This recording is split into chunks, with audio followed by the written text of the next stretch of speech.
So guys, very interesting yung guest natin ngayon, si Sir Ruel, no? Isa siya sa mga uh, key traders here in Davao, no? Isa sa mga CPA. CPA class, CPA.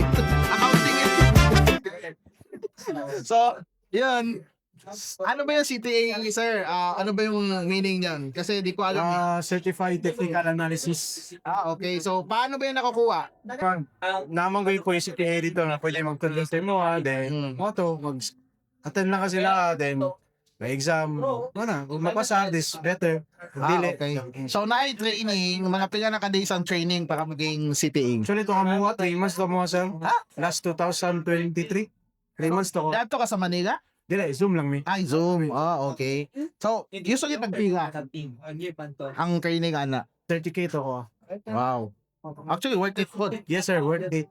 So, Okay. So, 3 months, then ang certification, ana, release after 3 months din. Tama? sir. Ang certification, ma-release ko din 3 months. Mga anak ko to ako. Kung nag-exam. Na-exam. Dati mo, dapat yung thesis. So mas mahirap nung una Yes sir. compared ngayon.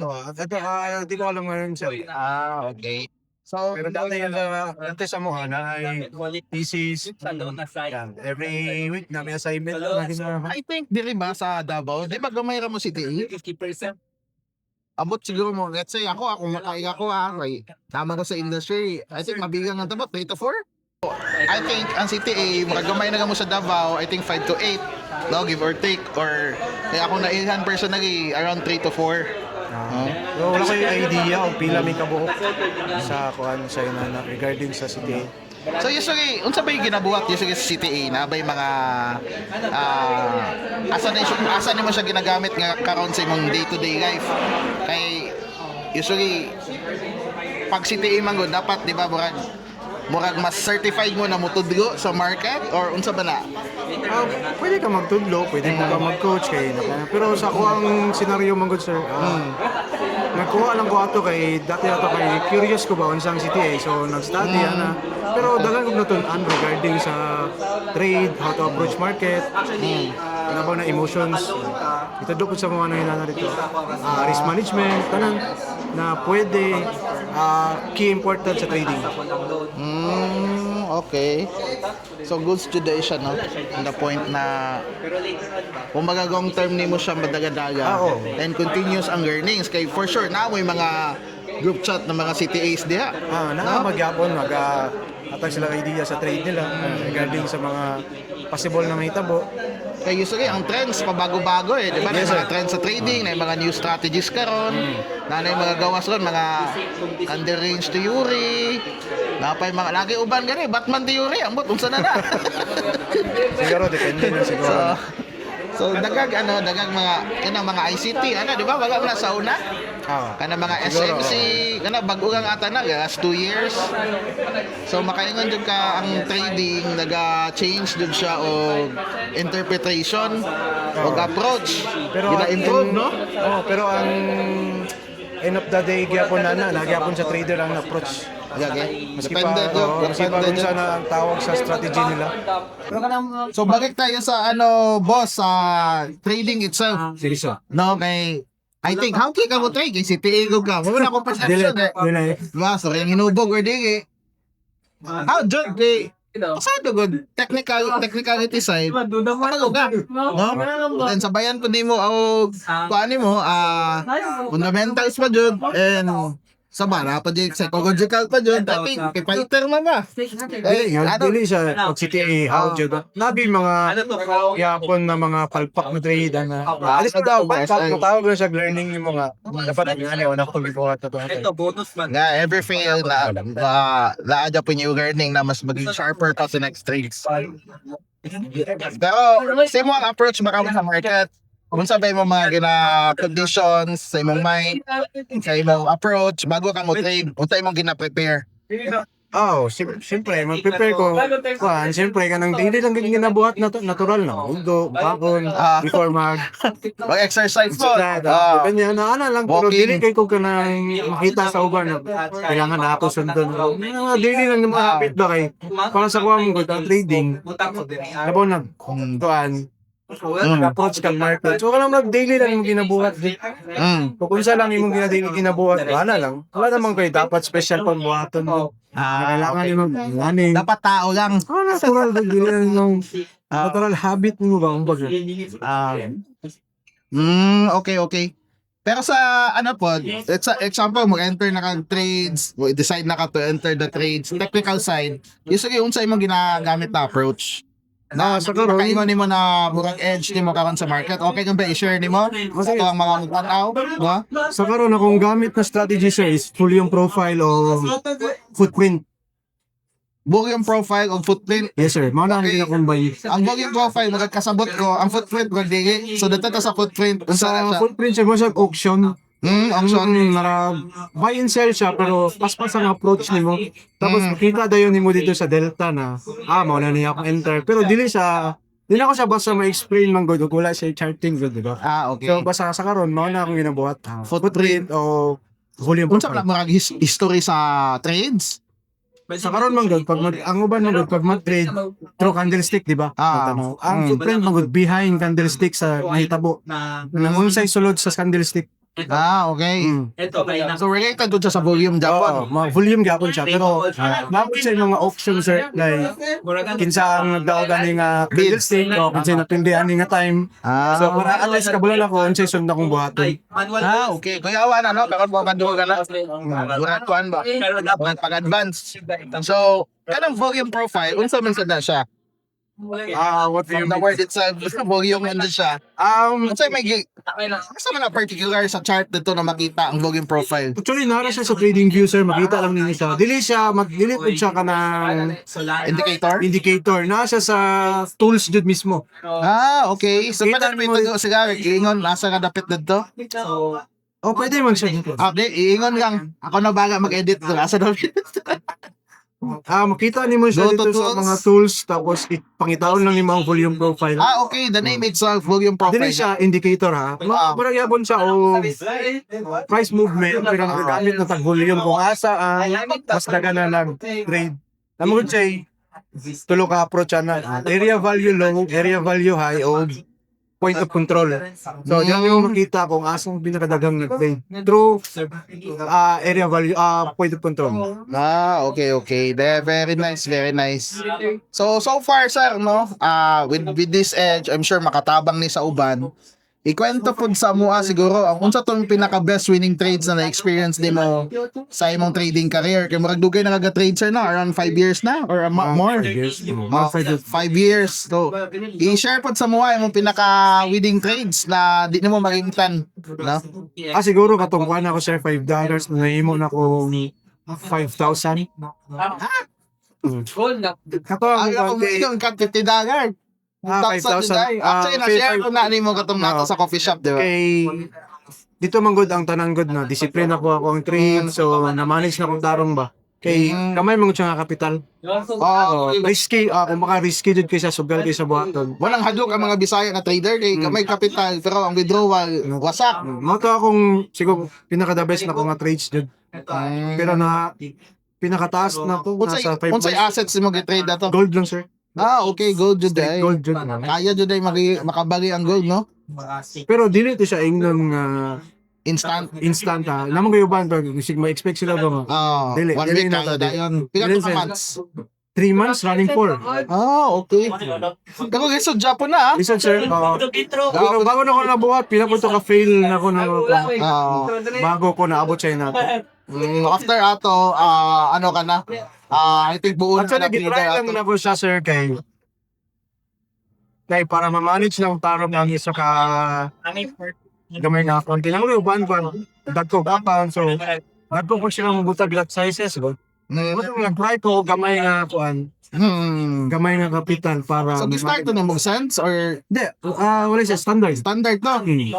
Asa to na broker sir para Exdas? Dili. Exdas ka XM akong XM, okay.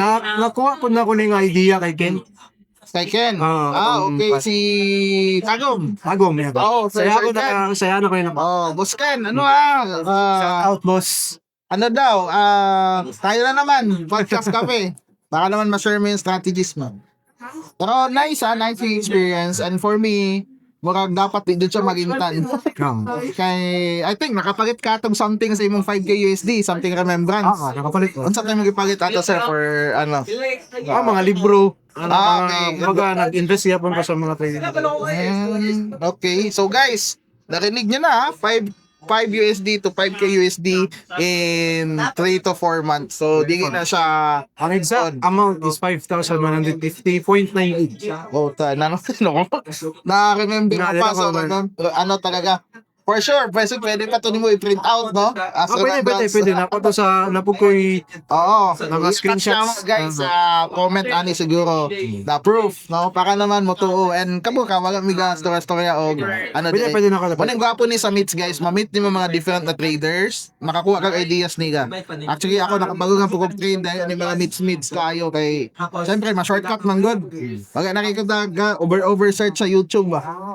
So, Sir Romel, unsa man imong pinaka-best ma-message para sa mga newbie traders na gusto mag-start? For me, sa mag-start job trade kay usually mo ang gusto nila is income. Income, di ba? Income. Karon akong pwede mo suggest is once mag-start mag-trade is atong iunaw-naw pila ang mapildi, dili ang pila ang pwede mo daog. Okay. Piga ang matipi, hindi ko piga madaog. I mean, pila pwede ang mapildi. Okay. Bago tamo. Maga upside ng perminti tanawon. Dili na pwede. Gugi dia, unya na pag mo gisin. Dili, I mean, dapat pag mag-enter po tag trade, tanawon na to ang pwede mapildi. Okay. Dili ang pwede madaog. Then, Nice. maras mo pa daw, mag-start sila scalping ata pag mga baguhan. Pero ako masuggest, mag-start mo swing trade pag beginner dyan. Kaya para less noise. Okay. Less noise, tapos makataon dyan ba? Ma-test ang imong pasensya. Kay pag scalping mong good, mas pasan ang gusto mong good, ano? Mas paso na gagi. Bunya, I think ang scalping hindi siya advisable for newbies. Kay basic mga first trade. Isa po na. Then, diyan ang magawas yung pagka-greedy if daw na. Na entry na po. Antod sa bawiyon magkalit ni market. Then, blaming market na. Then, mundang. Unya, ibagik-bagik to nigang daog na feeling so na mo sige cash in. Diba? Kina-assume niga mabagik dito niga. Which is mabagik niga. Pero ang ending, damage siya kay siya. Sayang po. Damage. Wala po na yung PNL, you know? Negative PNL, pero ang twin screen positive. Kasi pero mga to ako masuggest dyan. So, start nag-swing. Kasi may mag-hold lang kag-trade na 1 week, goods na kayo na. Then, dili sa ta magkapasok kuan. Profit kay usually malugi o mapildi magita ng trade. Take the loss. So, kita pa mag-manage mo sa ang trade mong kag. So, one lang learn, basa-basa. Kung suggestion, magbasa or magdoon sa laing traders. Okay. I think very valuable jud no, sir, imong gina-share. Very actual, very practical o very taas siyang edge na kuan siya. Kumaga, apay gani mong common sense sa trade. Madaog rapog ka naturally. So, I think mag-learn po na ako kay Sir Rowell isang process niya, very thorough, no? Naka-fix ang iyang mga rules. Ug kabago yun sa usay ang ginabuhat yan. Systematic dapat. Systematic. Kabago siya, exactly sa iyang ginabuhat, is si Tego, di ba? So, pero bago ko nag-CTA, nagkaon akong trade ato. Okay. Wala ko beginner to CTA nila. Baga na trade pa dyan ko una bago ko okay. So kuan dyan mo mo skill, imo dyan siyang gipahait dyan sa Bisaya. Passionate kung baga. So wala po rin, abi na kung diretso ka beginner to CTA. So I think this is Sir Rowell og mga struggles no sa pag-figure out sa trade. So ano man guna guys, very valuable man guna ang mga insights kay tinuod man guna.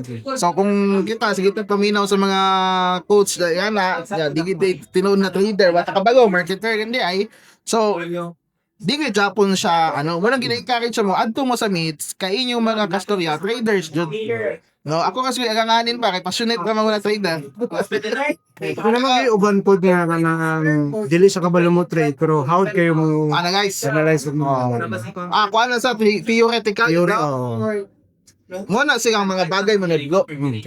Kay nadyo uban po na how manudlo Jud, I think di po digang craft kay kung anon po nigag trade po, di ko kay sila kaano silang time kay focus sila sa ilang education jud. Wala dagan mga mga professors, di ba? Pero ako dili ko Matudlo. pero kabalo ko mamina ako makatuon din ko pero ngayon ako mag-research ko. Learners na dapunta along the way dapat by default tanan-tanan para mag-improve. Wala ko dili ko matog wala ko nagpa mag-live or mag-aan sa nana kay maglisod ko. Dili man maglisod. I mean, dili ko kabalo mo tudlo ba. Siguro mo buo ko pasensya sa nana. Pero dali ra ko makatuon. Okay. So I think 14 minutes na yung video, sir.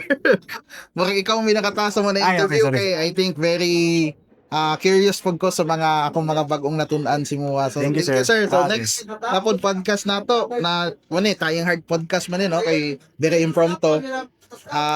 Share na pud kang mga insights para naman ma-appreciate po sa mga Sige, sir. mga fans. Signal na kay mga fans diya, sir. Ay, wala. So, PM nga ninyo, Sir Rowell. Pwede mo PM ninyo siya. Or ato mo si Mitch, kaya si Sir Rowell, usually. Yan na siya duga, June 13, no? June 13. Sa SM. Grappling, jiu-jitsu. Kuhan po ni si sa fighter po ni. So, fighter sa market, fighter sa real life. So, I think, nga na dyan atong mindset. Especially, karong mga panahon na perting lisura na. So, fight, guys, sa trading. And thank you. Thank you. Thank you, sir. With respect in every step, questions clear, open mind.